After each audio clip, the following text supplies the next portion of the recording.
Coming up this week on The Standpoint. Wow. You know, this saying that it takes a village. For me, it did take a whole village. Okay. So I grew up with 7 other cousins in the house.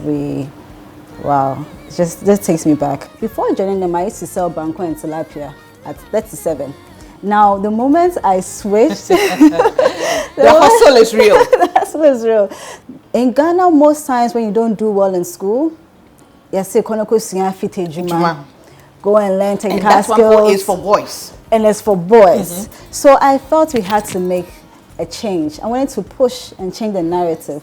It shouldn't be for school dropouts. You agree with me that Accra to Kumasi, you wouldn't know how well your car performs. So moving from the jungles of Cote d'Ivoire through to the Sahara deserts, that was something I wanted to experience. My mom didn't know until her friend told her, Florence, I said, me phone so.